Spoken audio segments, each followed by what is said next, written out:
Hi, I'm Grace Donraj, and I'm a senior consultant at Inspira Futures. Back when I applied to business schools as a college senior, I was accepted to Harvard Business School through their 2+2 program and Stanford GSB through their Deferred MBA program. I ultimately ended up choosing to attend Harvard, and since then have been involved in admissions consulting and helping several candidates get into HBS, GSB, and other top business schools. So today, I'll share a few of the lessons that I learned when I was applying to HBS 2+2 and GSB deferred enrollment, and talk to you about what you can do to increase your odds of getting accepted. Over the past few years, many of the top business schools have started to offer deferred enrollment programs for college seniors and graduate students who don't have any work experience.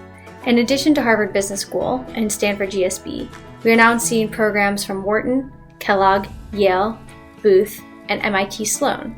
These are just some of the top institutions that are offering amazing opportunities for college students to jumpstart their own business careers. But as the number of deferred enrollment programs have gone up, so have the number of applicants. So here are a few tips that can help you get accepted to these deferred enrollment programs.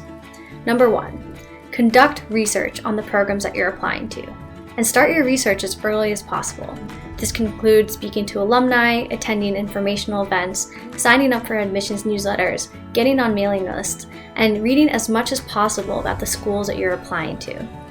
Every year, Inspira Futures publishes guides on top schools, so visit the guides section on our website to learn how each top business school is different and what exactly they're looking for in their applicants, and also how these applications and programs have changed over the last few years.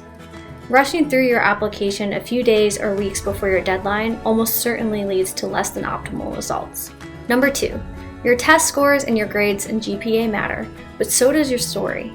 Candidates often get really fixated on their GMAT and GRE scores and often lose track of the story that they're willing to tell the admissions committee. While your test score and GPA are certainly important, they aren't the only thing that will get you accepted. So be sure to give yourself enough time to perfect all aspects of the application, including short answers and recommendations. Third, go beyond your resume. The admissions committee will already have seen your resume, so they don't need your essays to go through the same exact information again. They don't know the why behind the what that you did. Why did you decide to choose a homeless shelter for volunteer? What was the motivation behind a certain consulting internship?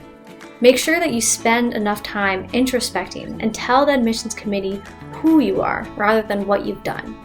Fourth is choosing recommenders who know you well and make sure that they are aware of the MBA application process. A lot of times, deferred enrollment MBA candidates have a tendency to choose recommenders who are based on rank rather than their familiarity with their background and the student. Now, rank is really important, but it's really important to have a recommender who knows you well and is willing to write really good things about you. If your recommender isn't familiar with the business of school admissions process, make sure that you're able to coach them through the process. Your recommendation must complement all parts of your application. It should be one piece of the puzzle as you give an admissions committee a complete picture of who you are. And last, and most importantly, remember that there is no perfect profile for business school admissions. A lot of candidates tend to fixate on shortcomings in their profile. While it is good to be aware of where you are weak, it is important to remember that nobody checks all the boxes.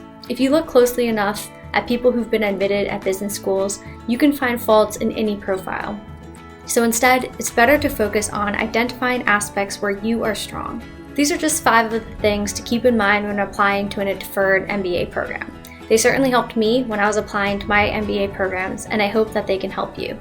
If you would like additional tips on how to ace your deferred MBA application, or if you want a free profile evaluation, please don't hesitate to set up a call with us. Thanks for your time, and good luck with your deferred MBA applications.